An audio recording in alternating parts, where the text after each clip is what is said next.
My name is Alice Ammerman, and I am a public health nutritionist. I am on the faculty currently at the UNC Gilliam School of Global Public Health, where I'm on the nutrition faculty. I've been a member of Weaver Street for a long time, I think nearly since the beginning. Our family's number is in the 900s, so we know we're early joiners. Big fan of the market. My Saturday routine is to go to the farmer's market and then come by Weaver Street.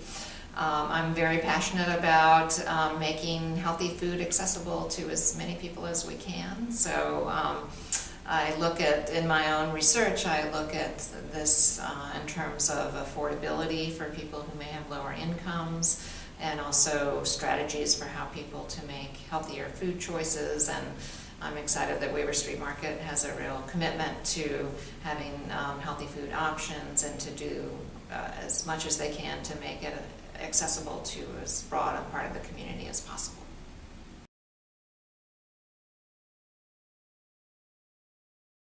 There's increasing competition in terms of other food retailers that are already in town and are coming to town that may share some characteristics that are similar to Weaver Street.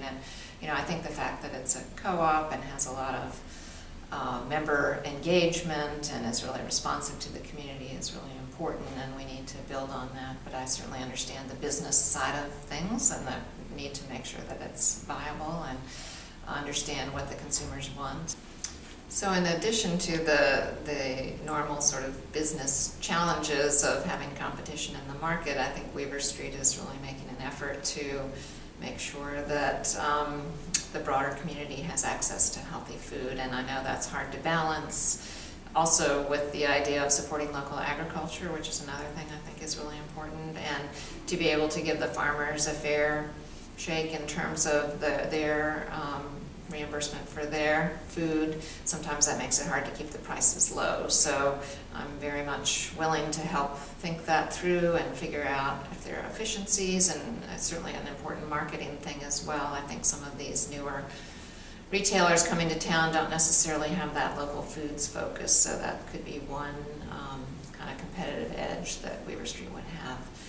I teach a public health entrepreneurship course, so I have a lot of contact with small businesses who are struggling with similar areas, because my focus is social entrepreneurship. We're trying to do good while doing well, which I think captures well what Weaver Street does. So I'd be happy to try to contribute in that area to solving some of these challenges.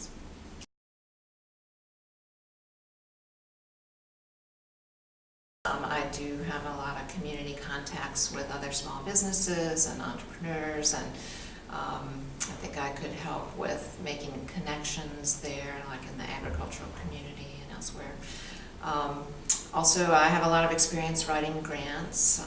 I direct a Center for Health Promotion and Disease Prevention, which is all dependent on grant funding, and a lot of the work that we do is right along with the mission, I think, of what Weaver Street does. So, and there are some grants that can't go to an academic institution and they need to come through community partners, so that would be a perfect setup for helping Weaver Street to write grants that would help them further their mission of kind of the social outreach and serving the broader community.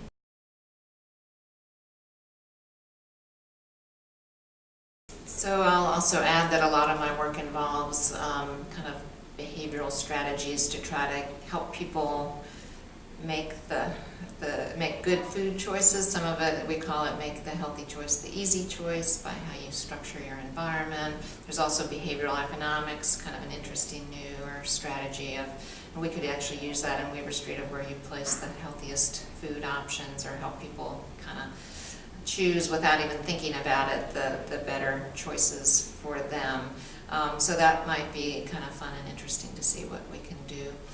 I think I told you about being an early member of the co-op. I am married to a primary care physician who's at UNC as well, and we have 3 boys who all grew up in Chapel Hill.